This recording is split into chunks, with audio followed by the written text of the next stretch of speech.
Ok, gente, eu queria começar lendo Romanos 6, versos 3 a 6. Eu queria falar um pouquinho de santificação e depois um pouquinho da perseverança dos santos também. A gente está usando aí Romanos 8, 29 e 30 como nosso roteiro. E Romanos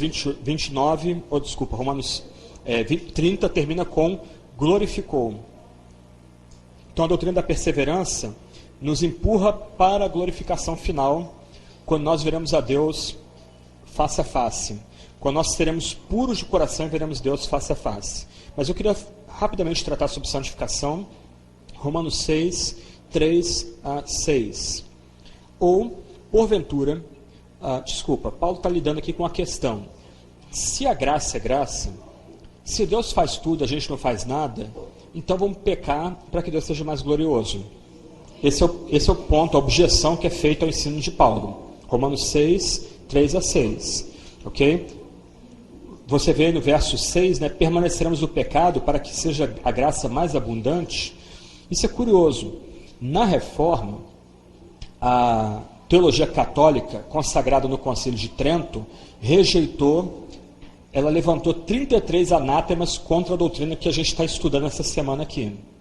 Um dos ataques que os católicos fizeram é que eles entendiam que a doutrina da graça, como nós estamos tratando essa semana, levaria homens e mulheres a ter uma vida descuidada, sem preocupação com a santificação e com viver ético autêntico. Só que essa objeção que os católicos fizeram é a mesma objeção que os inimigos de Paulo estavam fazendo. Como é que Paulo responde isso? Ou, porventura, verso 3, ignorais que todos nós fomos batizados em Cristo Jesus, fomos batizados na sua morte, fomos, pois, sepultados com ele na morte pelo batismo, para que, como Cristo foi ressuscitado dentre os mortos pela glória do Pai, assim também andemos nós em novidade de vida. Porque se fomos unidos com ele na semelhança da sua morte, certamente o seremos também na semelhança da sua ressurreição, sabendo isto, que foi crucificado com ele nosso velho homem, para que o corpo do pecado seja destruído e não sirvamos o pecado como escravos. O pessoal que gosta da ideia do crente carnal, crente espiritual, tem muita dificuldade com essa passagem, com todo o capítulo de Romanos. Alguns pontos aqui, até meio difíceis para a teologia tradicional batista.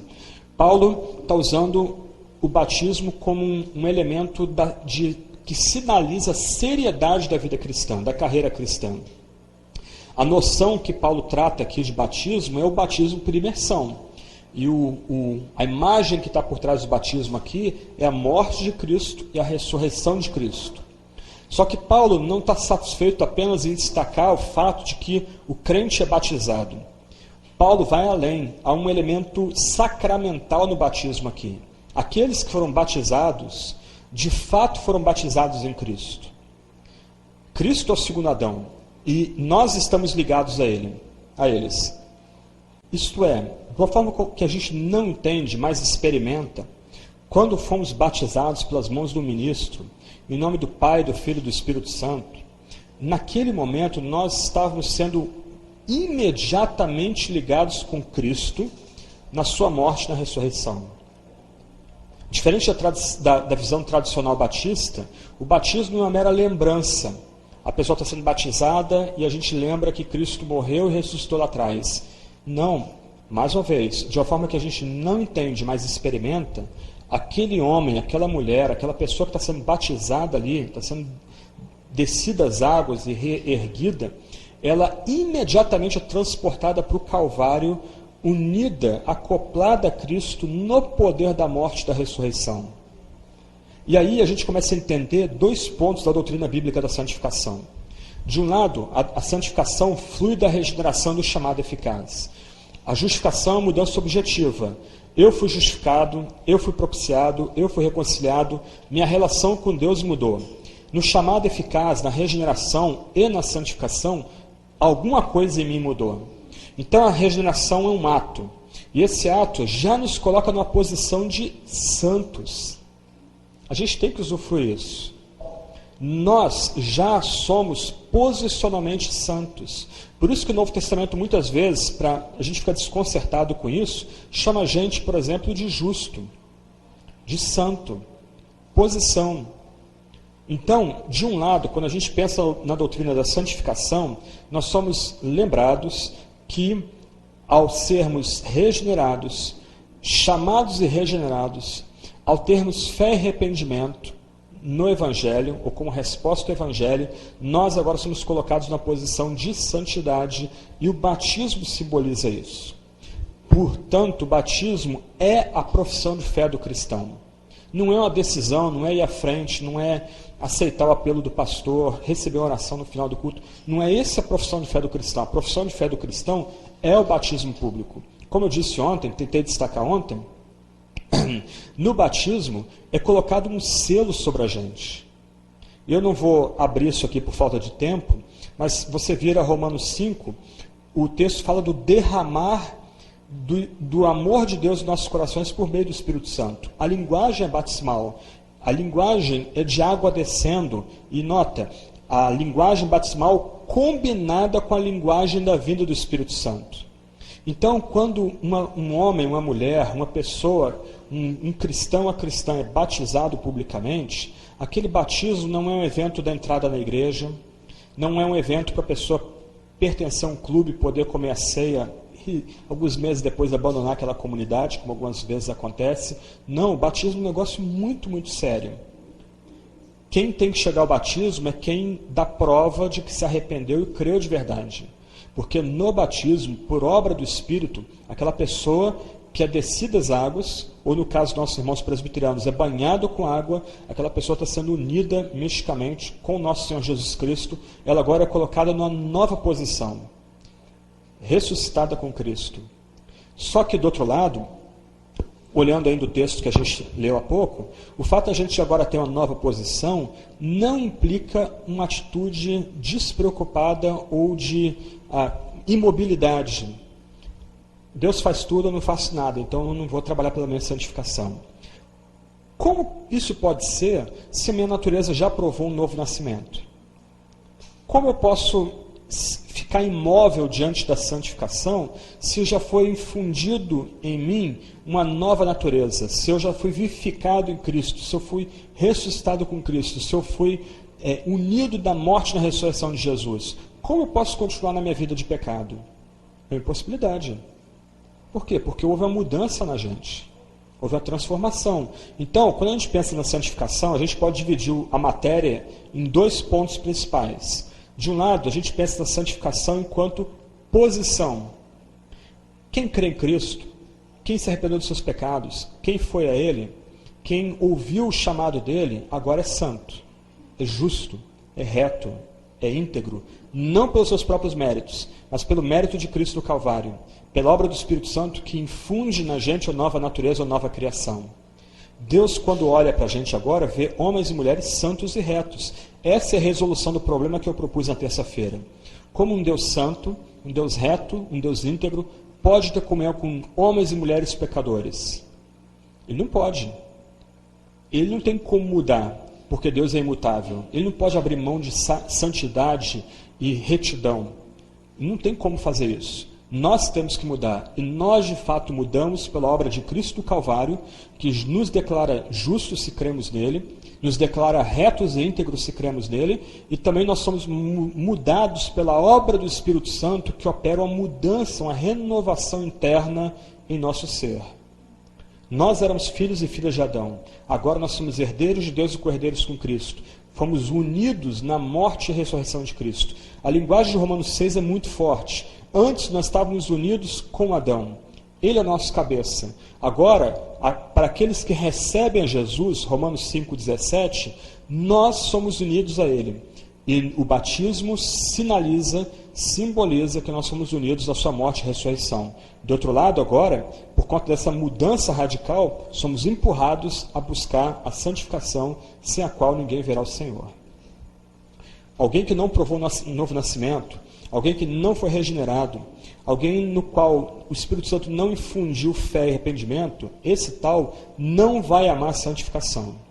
Ele pode amar moralidade, ele pode amar o legalismo. Crente não joga bola, crente não vai à praia, crente não faz isso, crente não faz aquilo outro. roupa de crente é assim, assado, as mulheres não podem se maquiar, não podem cortar cabelo, etc. Você conhece a história, isso não é privilégio só de assembleano. Eu fui membro da Igreja Batista, quase que centenária do Rio de Janeiro, zona oeste do Rio de Janeiro, que você tinha uma vara de medir na porta da igreja se a saia das mulheres em alguma métrica lá de altura violasse lá, fosse mais curto do que a altura da mulher, ela não podia entrar na igreja. Isso é Igreja Batista, Convenção Batista Brasileira. Eu vi, ninguém me contou. Isso aí, esse tipo de mudança externa é fácil de fazer. Por isso que tem um monte de crente carnal no nosso meio. Eles provaram só uma reforma externa. Agora, essa mudança interna, que nos leva a perseguir a santificação, só o Espírito pode fazer. Vamos dar uma olhada em Gálatas 5.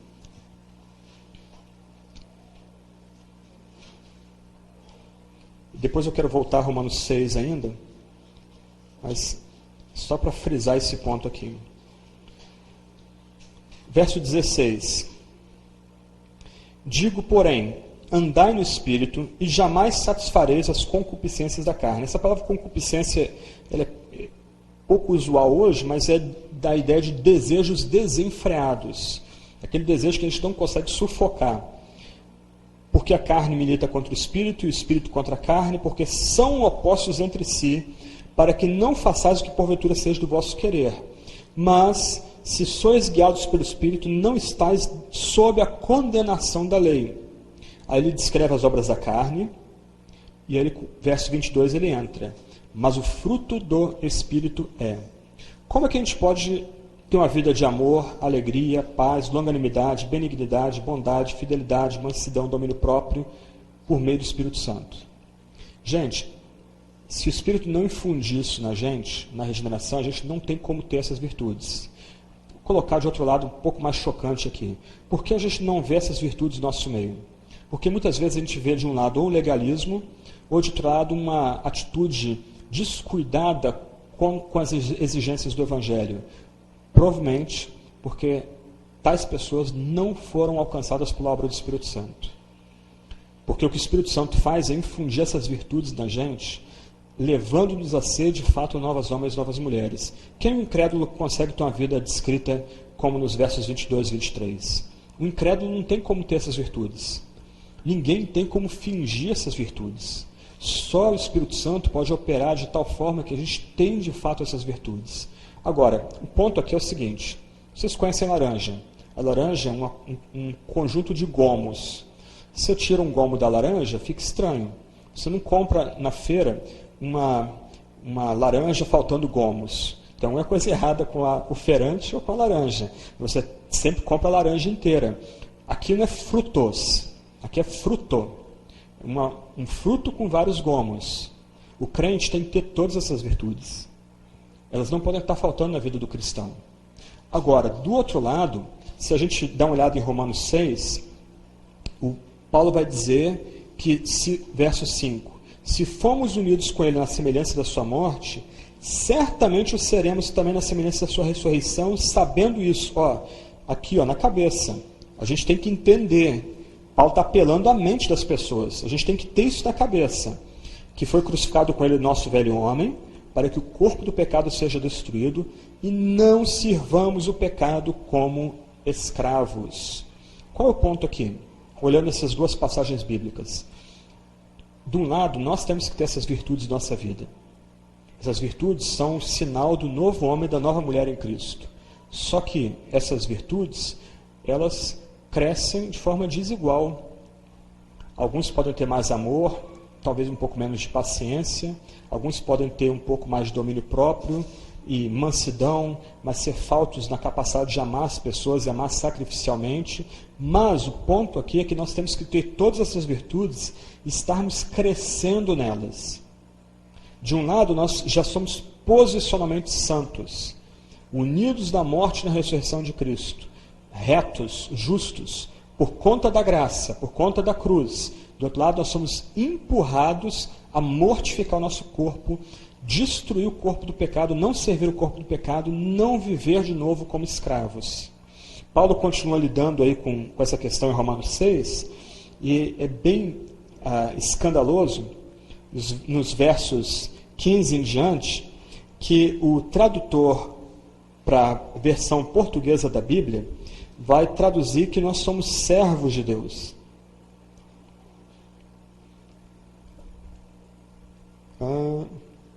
Deixa eu ver aqui.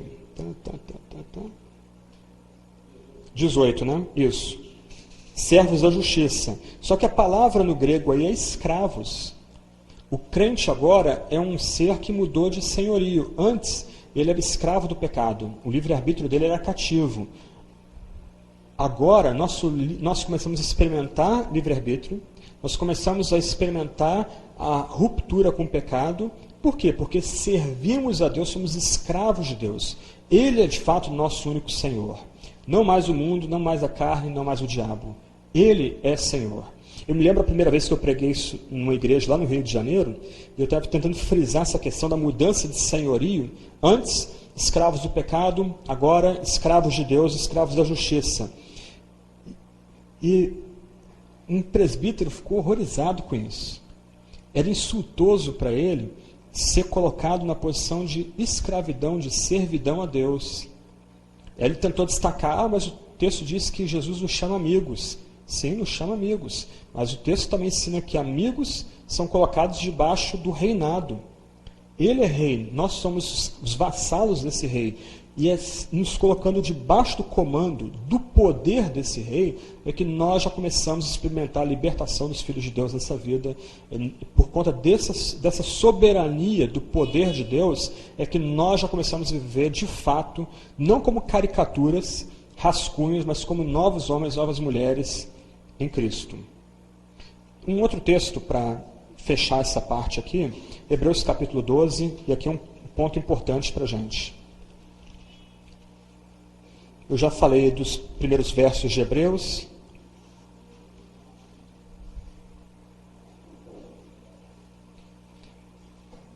A gente pode ler do verso 4 ao verso 14. Não vai dar para ler a passagem toda, nem destacar a passagem toda, mas acho que isso é suficiente. Hebreus 12, 4 até 15. Vamos até o 15. Ora, na vossa luta contra o pecado, ainda não tendes resistido até o sangue. Estais esquecidos da exortação que, como a filhos, discorre convosco. Filho meu, não menosprezes a correção que vem do Senhor, nem desmaies quando por ele és reprovado. Porque o Senhor corrige a quem ama e açoita todo filho a quem recebe. É para a disciplina que perseverais. Deus vos trata como filhos.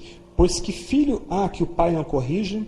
Mas se estáis sem correção, de que todos se têm tornado participantes, logo sois bastardos e não filhos. Além disso, tínhamos nossos pais segundo a carne, que nos corrigiam e os respeitávamos. Não havemos de estar em muito maior submissão ao Pai espiritual, e então viveremos? Pois eles os corrigem por pouco tempo, segundo melhor lhes parecia. Deus, porém, nos disciplina para aproveitamento, a fim de sermos participantes da sua santidade. Toda disciplina, com efeito, no momento, não parece ser motivo de alegria, mas de tristeza. Ao depois, entretanto, produz fruto pacífico aos que têm sido por ela exercitados, fruto de justiça. Por isso, restabelecer as mãos descaídas e os joelhos trôpegos, e fazer caminhos retos para os pés, para que não se extravie o que é manco, antes seja curado. Segui a paz com todos, a santificação, sem a qual ninguém verá o Senhor, atentando diligentemente, porque ninguém seja faltoso, separando-se da graça de Deus, nem haja alguma raiz de amargura que, brotando, vos perturbe, e por meio dela muitos sejam contaminados. Qual é o ponto aqui? De um lado, indo de trás para frente, verso 14 para trás, há uma exortação. Sem a santificação ninguém verá o Senhor.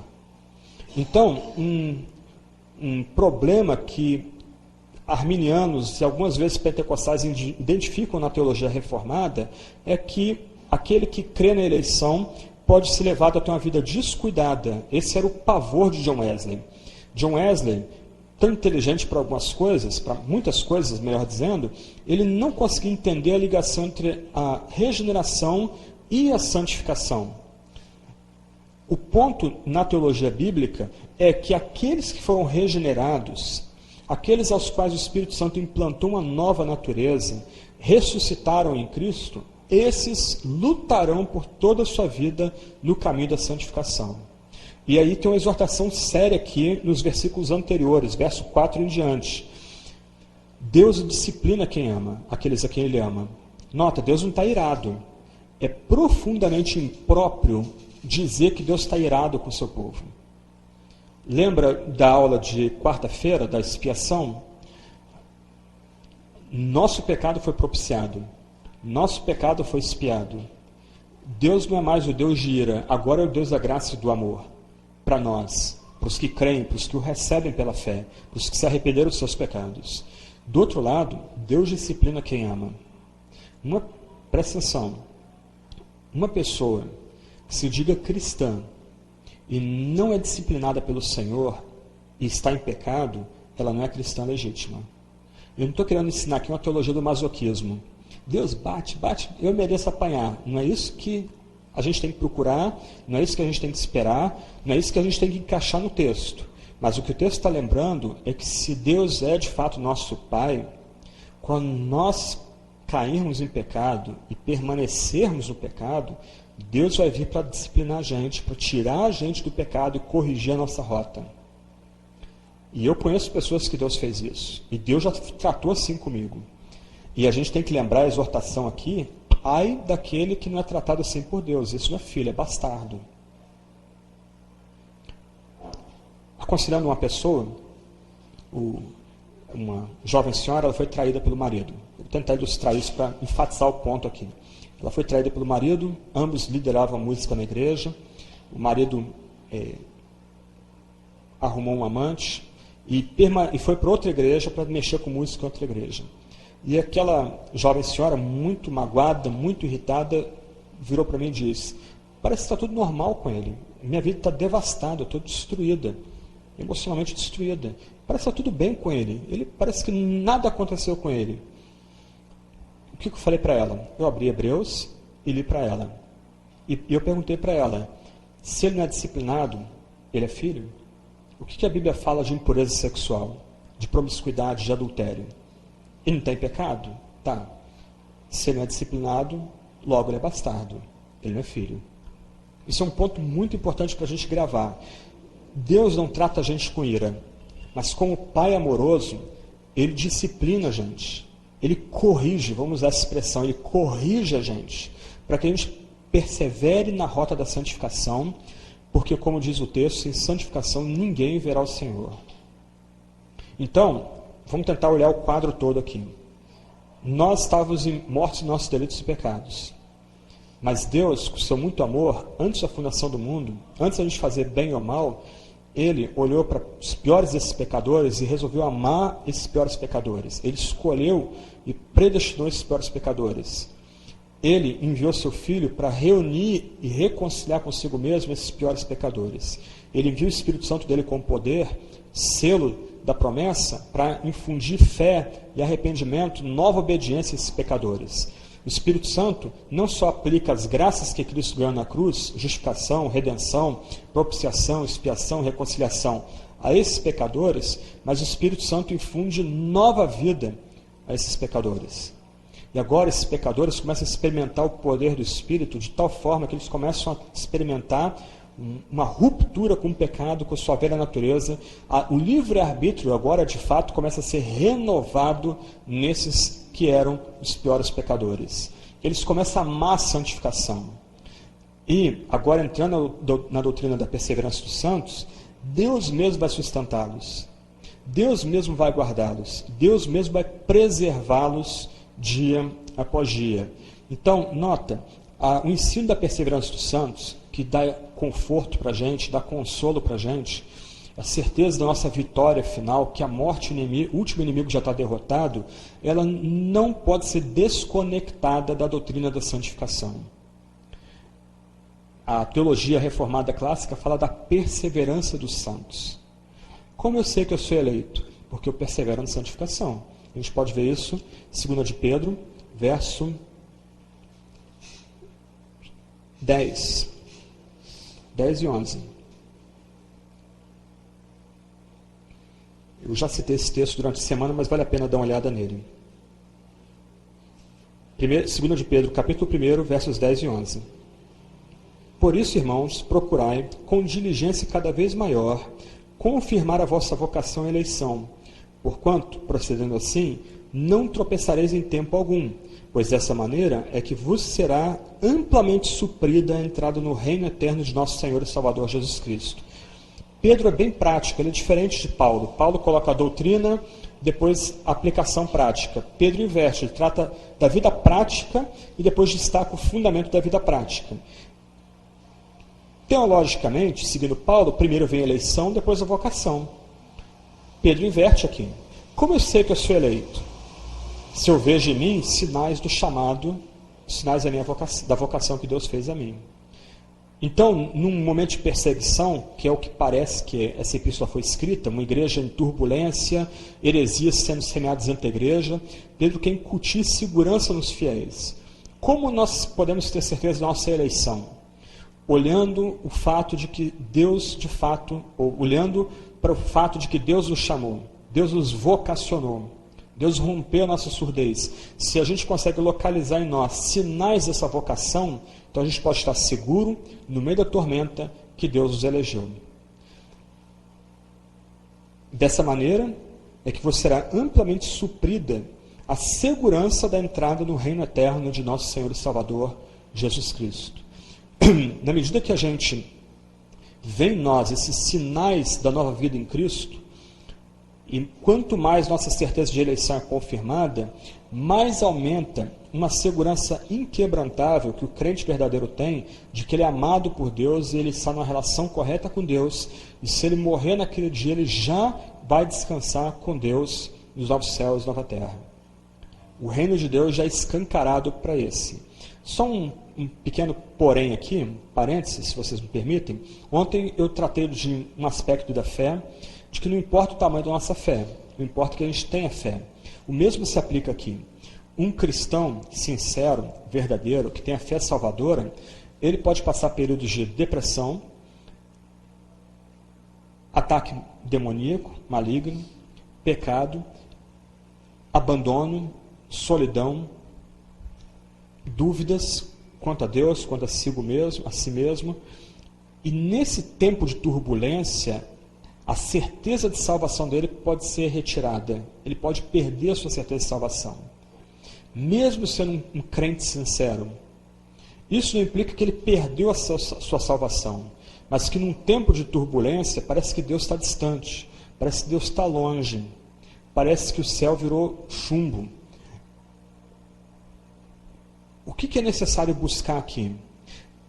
Além de olhar essas evidências do que Deus fez para a gente no passado, fazer firme nossa vocação e eleição, como Deus me tratou no passado? O que Deus fez no passado? O que a gente precisa buscar, em última instância, a gente vê isso em Romanos capítulo 8, versos 14 até 16, é uma certeza mística que nós, de fato, somos amados por Deus e filhos de Deus. Então, se de um lado Pedro ensina que a gente deve olhar aquilo que Deus fez em nós, em nosso chamado, o chamado que Ele nos fez, nossa vocação, a palavra que Ele ensina lá, eu não vou ler a passagem bíblica, mas o verso 16 já é suficiente. O próprio Espírito testifica com o nosso Espírito que somos filhos de Deus. No final, o teste final do nosso chamado, nossa eleição, essa apreensão mística de que o Espírito Santo infunde em nós que nós somos amados por Deus desde antes do mundo ser mundo. Então, de um lado, a gente tem que olhar para a nossa vida. Como eu era? Como eu sou? Isso um ser humano não pode fazer, essa mudança que nós experimentamos, que eu experimentei. Mas essa é uma resposta parcial para o nosso drama de segurança. Em última instância, quando a gente passa período de tribulação, a semelhança de Jacó, nós temos que nos agarrar ao próprio Deus e clamar: Deus, que o teu Espírito testifique no meu espírito que eu sou teu filho, que eu sou amado. Se isso ainda não é uma realidade, então muda a minha vida, porque fora de ti não há esperança. Fora de ti só há falta de sentido, só há loucura, só há inferno. Dá a minha vida interna, dá aqui dentro essa certeza que nada pode arrebatar de que eu sou de fato um filho amado, alguém contado na família divina. O texto continua falando de que eu sou teu herdeiro e co-herdeiro juntamente com Cristo. Então, quando a gente pensa na perseverança dos santos, há uma dimensão, a gente tem que lembrar que é uma dimensão que é mística. O cristianismo não é só razão. O cristianismo não é só intelecto. Você pode aprender isso dos salmos.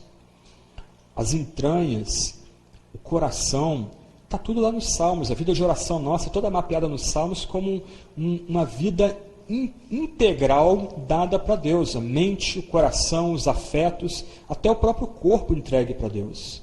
Então, num aspecto, não basta apenas, como diz o profeta, trazer à memória o que Deus fez no passado. Nós agora temos um novo suprimento. Lutar com Deus para que Ele nos volte a levar a clamar Abba, Pai. Esse é um ponto. Tá? Ok, e será que crente perde salvação? Como lidar com algumas exortações, como Hebreus capítulo 6? É um texto que volta e meia é usado para se provar que um crente pode cair da salvação. Eu vou terminar lendo Romanos 8, 31 em diante, que é o grande canto de triunfo do Novo Testamento. Mas como lidar com esses textos que aparentemente ensinam que um crente pode se desviar, um crente sincero pode se desviar e cair da graça? Vamos dar uma olhada na passagem bíblica aí. Eu queria ler primeiro do verso 6 ao verso 8 e depois a gente vai ver do verso 9 ao verso 20. Como é que a gente pode aprender aí? Por isso, pondo de parte os princípios elementares da doutrina de Cristo, deixemos-nos levar para o que é perfeito, não lançando de novo a base do arrependimento de obras mortas, da fé em Deus, tratamos disso ontem, o ensino de batismos e da imposição de mãos, da ressurreição dos mortos e do juízo eterno. Isso faremos, se Deus permitir. Aí vem o texto complicado. É impossível, pois, que aqueles que uma vez foram iluminados e provaram dom celestial, se tornaram participantes do Espírito Santo, e provaram a boa palavra de Deus, os poderes do mundo vindouro, e caíram, sim, é impossível outra vez renová-los para arrependimento, visto que, de novo, estão crucificando para si mesmos o Filho de Deus, expondo a ignomínia. Porque a terra que absorve a chuva que frequentemente cai sobre ela e produz erva útil para aqueles por quem é também cultivada, recebe bênção da parte de Deus. Mas se produz espinhos e abrolhos, é rejeitada e perto está da maldição, e o seu fim é ser queimada. A gente continua a leitura daqui a pouco. Mas, geralmente, aqueles que creem numa queda da graça, numa perda de salvação, se pegam aos versos 4 a 6. E eu preciso reconhecer que são versos complicados, eles são versos difíceis. Mas há pouco, eu tentei ler para vocês as várias palavrinhas que o Novo Testamento usa para tratar do novo nascimento e da regeneração. Vamos lembrar de algumas. Novo nascimento, regeneração, vivificação, ressurreição com Cristo, nova criação, unidos à natureza divina, em Cristo, ressuscitados com Cristo, assentados nas regiões celestiais. Algum desses vocábulos é empregado no verso 4 e no verso 5? Nenhum desses vocábulos é empregado aqui. Então, parece-me que o autor de Hebreus não está tratando de homens e mulheres que foram de fato regenerados, nascidos do alto, unidos à natureza divina, vivificados, etc, etc, etc. Olha as palavras: iluminados, provaram um dom celestial, participantes do Espírito Santo, provaram a boa palavra de Deus e os poderes do mundo vindouro. A que o autor de Hebreus se refere aqui? Ele se refere àquilo que ele tratou nos versos 1 e 2 do começo do capítulo 6. Ele está tratando aqui, gente, de homens e mulheres que tiveram uma noção intelectual do cristianismo. De homens e mulheres que sabem que o arrependimento de obras mortas, a fé em Deus, batismo, imposição de mãos, ressurreição dos mortos, juízo eterno é verdadeiro. Eles provavelmente provaram os poderes dessas doutrinas. As palavras aqui tratam de uma mudança intelectual.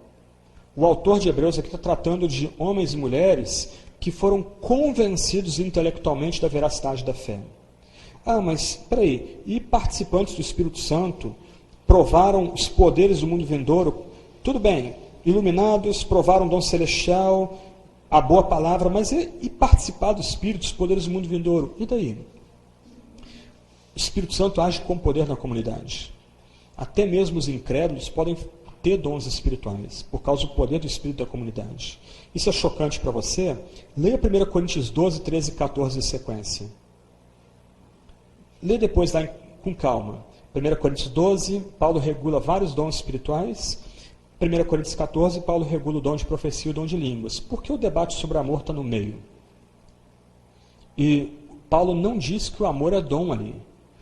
Paulo está descrevendo Jesus Cristo e nossa imitação dele. Nós temos que imitar Cristo, amar como Cristo ama. Qual o ponto ali? Você começa a ver o capítulo 13, especialmente os primeiros versos. Paulo não desvaloriza os dons, mas ele coloca que uma pessoa que não ama, um incrédulo, pode desempenhar aqueles dons e ainda assim permanecer incrédulo. Mais importante que os dons é o amor. E o amor como descrito em 1 Coríntios 13. Paulo, então, de uma forma sutil, ele lembra aos crentes em Corinto que não basta ter dons espirituais, não basta desempenhar dons espirituais. É necessário amar. É necessário que as pessoas vejam, percebam que aquele crente, aquele homem, aquela mulher, é crente de fato pelo procedimento dele, um procedimento em amor. Se você não está convencido disso, a gente vai para Mateus 7. Alguma classe de pessoas vira para Jesus e diz: Senhor, Senhor, em teu nome expulsamos demônios, em teu nome profetizamos. Aí Jesus vira para aqueles homens e diz alguma coisa do tipo: não, vocês não me confessaram direitinho. Não, o exorcismo de vocês não foi verdadeiro. Não, vocês não expulsaram demônios nem profetizaram. É isso que Jesus faz? Não, ele simplesmente vira para aquelas pessoas e diz: apartai-vos de mim, malditos, pois não vos conheço. Senhor, Senhor, eles eram teólogos, tinham a confissão de fé certinha. Eles eram iluminados e provaram a boa palavra de Deus. Eles profetizavam, eles exorcizavam, eles se tornaram participantes do Espírito Santo, eles provaram os poderes do mundo vindouro. Só que, o que o texto diz? Não vos conheço. Eles foram usados por Deus. Mas o fato de eles terem sido usados por Deus e terem recebido dons do Espírito não implica que eles eram crentes. Meio chocante, escandaloso, né? Qual é o nosso problema? Nós queremos acoplar o ser, o ter. Nós achamos que o que nos torna cristãos é o que nós fazemos, nosso desempenho. Mas nós não somos cristãos por causa do nosso desempenho. Nós somos cristãos porque cremos e nos arrependemos. Porque nossa vida foi modificada pelo poder do Espírito Santo, que nós fomos justificados e redimidos e propiciados por Jesus Cristo. Balaão, Saul, os milhões que saíram do Egito, onde que eles morreram? Qual foi o fim dessas pessoas? Saul se matou e ele profetizava. Balaão profetizou, a mula dele profetizou. E daí? Isso implica status de filho de Deus, de membro da aliança? Não, porque o Espírito Santo tem poder, o Espírito Santo é livre. Como a gente aprende em 1 Coríntios 12, o Espírito dá os dons a quem ele quer e como ele quer. A gente não tem como programar isso. Então, o ponto, antes de voltar a Hebreus 6, também tem a ver com Hebreus 6, é que nós não podemos descansar, nós não podemos colocar nossa segurança no fato de que a gente conhece doutrina, que a gente conhece teologia, que a gente desempenha tarefas na igreja. A gente não pode colocar nossa confiança no fato de a gente ter sido curado. Eu conheci uma pessoa que foi curada de um tumor no cérebro em resposta à oração dos crentes. Foi curada e abandonou a fé. Esses sinais não significam nada. Mais importante que esses sinais é a obra do Espírito Santo no coração, nos levando à fé e arrependimento, nos colocando um novo status. Então, a gente não deve descansar naquilo que Deus faz da gente. A gente deve descansar, como eu já falei há pouco, naquilo que Deus fez e faz em nosso coração. O que nós fazemos externamente tem algum significado? Tem, Deus usa, mas não é determinante a respeito da nossa relação com Deus e com Cristo. Então, Hebreus 6, 4 a 6 está tratando de uma classe de pessoas que teve a noção intelectual do que é o cristianismo. Eles eram craques nas doutrinas básicas do cristianismo, versos 1 e 2 dessa passagem, mas, em algum momento, porque eles não foram regenerados, porque eles não foram nascidos de novo, porque eles não foram vivificados ou ressurretos, eles voltaram atrás. E vários de vocês devem conhecer gente assim. Gente, como vai dizer 2 de Pedro, que era como se tornou o cão que voltou para o vômito, o porco que voltou para o chiqueiro. E se você depois der uma olhada em 2 de Pedro, a linguagem que ele usa lá é essencialmente a mesma. A linguagem de alguém que entendeu, que compreendeu, que provou em alguma medida a ação do Espírito Santo, mas não foi transformado.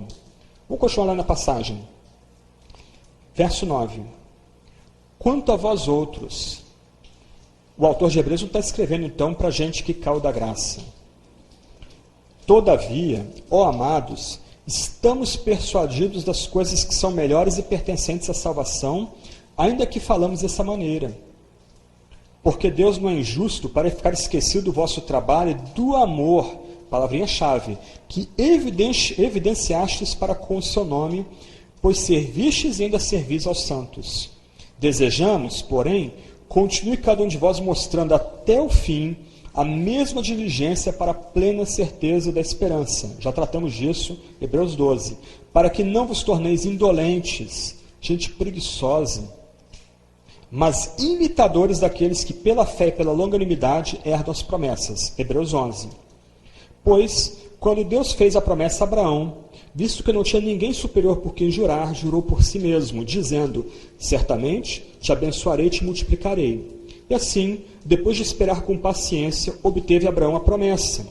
Pois os homens juram pelo que lhes é superior, e o juramento, servindo de garantia para eles, é o fim de toda contenda.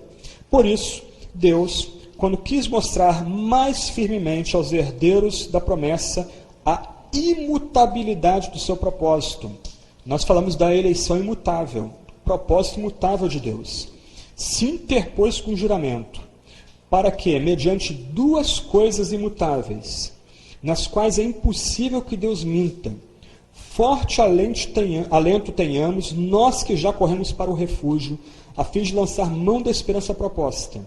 Olha que bonito aí. A qual temos por âncora da alma, seguro e firme, e que penetra além do véu, onde Jesus, ele está segurando a âncora, como precursor, nosso irmão mais velho, nosso co-herdeiro, entrou por nós, tendo se tornado sumo sacerdote para sempre, segundo a ordem de Melquisedeque. Então, se você não está muito convencido com a minha explicação dos versos 4 a 6, resta uma pergunta.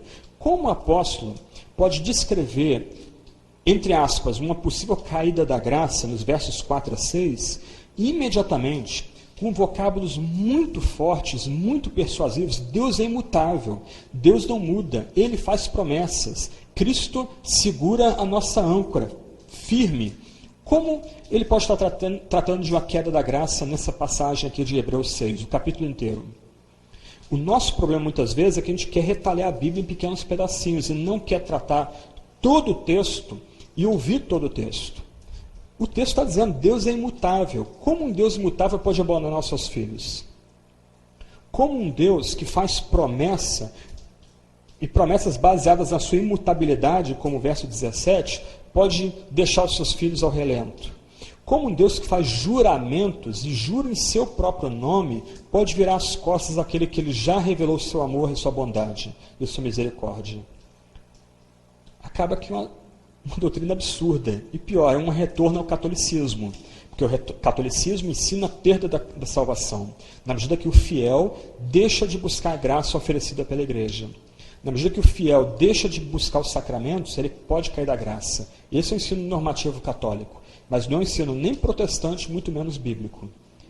Deus faz um juramento àqueles aos quais ele ama. Deus se revela como imutável para aqueles que ele revelou o seu amor. Nós vamos passar provações. Hebreus fala disso. A gente pode dar uma olhada em Hebreus 10,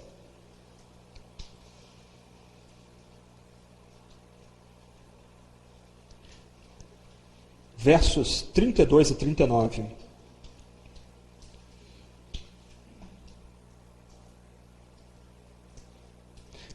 Lembrai-vos, porém, dos dias anteriores, em que, depois de iluminados, sustentastes grande luta e sofrimentos, ora expostos como espetáculo, tanto de opróbrio quanto de tribulações, ora tornando-vos coparticipantes com aqueles que desse modo foram tratados. Porque não somente vos compadecestes dos encarcerados, como também aceitastes com alegria o espólio dos vossos bens, tendo ciência de possuirdes vós mesmos patrimônio superior e durável.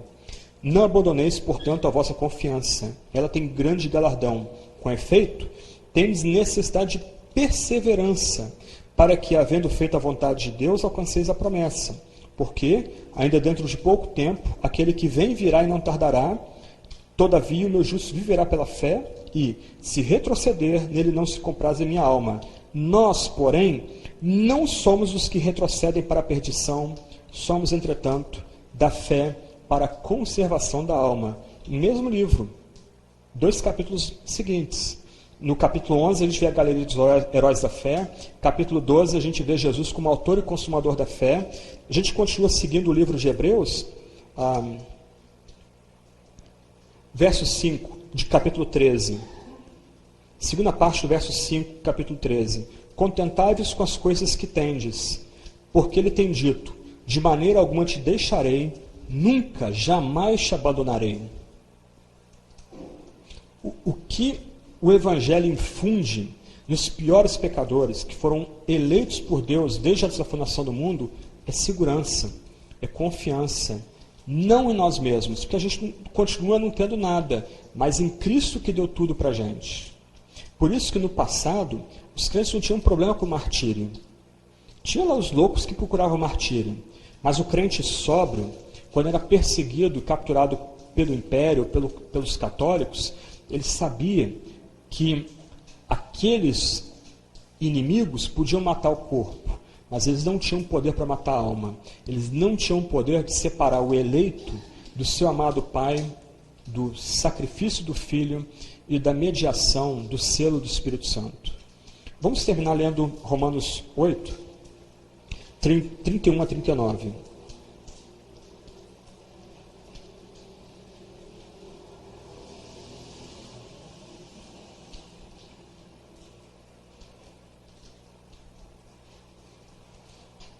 Dentro da estrutura de Romanos, Paulo, ele simplesmente quebra a sequência aqui.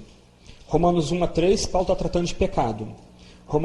Metade de Romanos 3 a metade de Romanos 5, Paulo trata da nossa vida em Cristo, da obra de Cristo do Calvário. Romanos 5, 12 a 21, nós lemos durante a semana, Paulo quebra a sua sequência, faz um parênteses para resumir todo o argumento. Há duas humanidades agora, uma em Adão, outra em Cristo. Uma na morte, no pecado, na condenação, outro na vida eterna, na justiça, na redenção final. Romanos 6, que a gente lê um pouquinho agora, santificação. Romanos 7, papel da lei. Romanos 8, a vida no Espírito. Aí ele começa a falar, Romanos 8, 29 em diante, do mistério da predestinação. Do fato de que Deus endurece a quem quer e tem misericórdia do quem quer. E isso não é estranho, antes é o cumprimento do pacto que Deus estabeleceu no Antigo Testamento com Israel. Ele endurece Israel como condenação, porque Israel se virou contra o pacto. E agora ele dá favor e misericórdia aos gentios, enxertando-os na videira. Mas, Romanos 11, haverá um tempo em que todo Israel será salvo. E aqui eu vou deixar o que significa o todo Israel em aberto. Só que nesse argumento todo, belíssimo, Paulo louva. Ele louvou em Romanos 11, 33 e 36, a gente leu isso essa semana. E aqui, antes de começar a detalhar o mistério da predestinação e da eleição, esse alto mistério, ele começa a adorar a Deus. Que diremos, pois, a vista dessas coisas? Se Deus é por nós, quem será contra nós? Aquele que não poupou seu próprio filho, antes por todos nós o entregou, porventura não nos dará graciosamente com ele todas as coisas? Quem tentará acusação contra os eleitos de Deus? É Deus quem os justifica. Quem os condenará? É Cristo Jesus, quem morreu, ou antes, quem ressuscitou, o qual está à direita de Deus e também intercede por nós. Quem nos separará do amor de Cristo? Será tribulação, angústia, ou perseguição, ou fome, ou nudez, ou perigo, ou espada? Como está escrito, por amor de ti somos entregues à morte o dia todo, fomos considerados como ovelhas para o matadouro.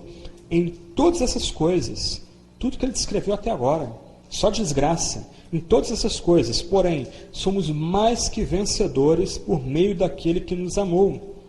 Porque estou bem certo de que nem a morte, nem a vida, nem os anjos, nem os principados, nem as coisas do presente, nem do porvir, nem os poderes, nem a altura, nem a profundidade, nem qualquer outra criatura poderá separar-nos do amor de Deus que está em Cristo Jesus, nosso Senhor. Triunfo. Vitória. Já nessa vida. O crente, então, contra tudo e contra todos, contra toda evidência, ele crê que a causa dele é vitoriosa mesmo que ele caia. Mesmo que ele morra no processo, ele sabe que a causa dele é vitoriosa. Usando uma metáfora que eu acho bacana, 6 de junho de 1944, os aliados invadiram a Normandia. Americanos, ingleses, franceses, as nações livres, soldados das nações livres que tinham sido capturados pelos alemães em 40, 41. Só que a guerra só foi terminar em maio de 45. Só que naquele desembarque, naquele momento ali, chave da Segunda Guerra Mundial, os alemães sabiam que eles estavam derrotados ali. Não tinha como reverter a maré da guerra. De junho de 44 a maio de 45, o que você tem é um combate desesperado da Alemanha para evitar ou para prorrogar a derrota, que é inevitável. Na cruz, o diabo foi derrotado. Na cruz, o pecado foi derrotado.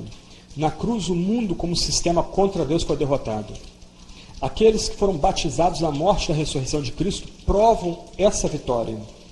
O que nós escutamos agora, no meio do mundo que vai se fragmentando cada vez mais, o tecido social vai se esgarçando, a falta de sentido vai prevalecendo em nossas cidades, o que nós estamos experimentando, contra todas as evidências, são os últimos sinais de uma guerra que já foi vencida no Calvário, e se nós estamos em Cristo, nós somos participantes dessa vitória. Somos mais que vencedores. Esse é o ponto. E nada pode nos separar do amor de Deus em Cristo Jesus. É curiosa a expressão, nenhuma outra criatura. Que Paulo está querendo dizer o seguinte, olha, mesmo que haja um predador ou um alien, nem esse ser extraterrestre pode nos separar do amor de Deus em Cristo Jesus. Mesmo que se descubra uma criatura, um ser não catalogado, esse ser não tem poder de nos roubar da nossa posição em Cristo Jesus. Somos mais que vencedores. Agora, não por obra nossa, não por esperteza, não por sabedoria, suposta sabedoria nossa, mas por graça, por misericórdia, pela obra do Espírito Santo convencedora, regeneradora, vivificadora, estamos ligados a Cristo Jesus como mais que vencedores. Ok?